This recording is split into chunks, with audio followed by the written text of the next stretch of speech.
மகாத்மா காந்தியின் 148வது பிறந்த நாள் இன்று கொண்டாடப்படுகிறது. இந்நாளில் அவர் கடைசியாக வாழ்ந்து மறைந்த இடத்திற்கே நேரடியாக சென்று சிறப்பு தகவல்களை வழங்குகிறார் எமது டெல்லி சிறப்பு செய்தியாளர் சலீம்.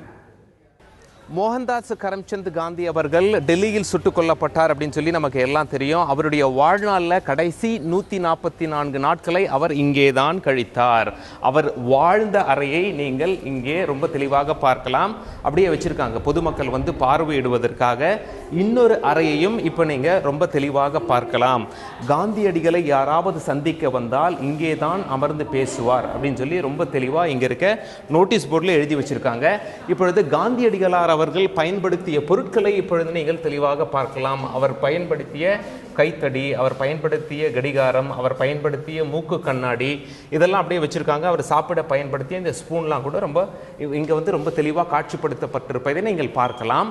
அவர் சுட்டுக் கொல்லப்படுவதற்கு முன்பு மாலையில், அதாவது ப்ரே பண்ணுறதுக்காக அவங்க போகிறார், ப்ரேயர் நடத்துவதற்காக போகிறார். அதுக்கு முன்னாடி சர்தார் வல்லபாய் பட்டேல் அவர்களை இதே அறையில் சந்தித்து பேசுகிறார். அந்த படத்தை தான் வச்சிருக்காங்க.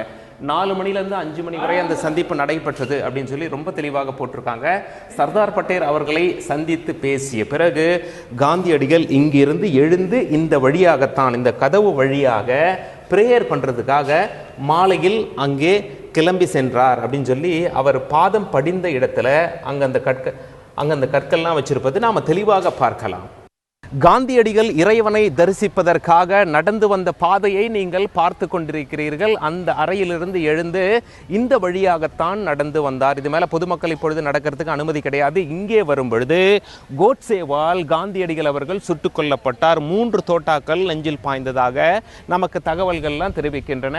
நியாயமாக காந்தியடிகள் இங்கிருந்து அங்கே செல்வார், அங்கே போய் தான் இறை வழிபாட்டில் ஈடுபடுவார். இங்கே மக்கள் திரளாக காத்திருந்தார்கள். ஆனால் இங்கேயே கோட்சேவால் காந்தியடிகள் சுட்டுக் கொல்லப்பட்டார்.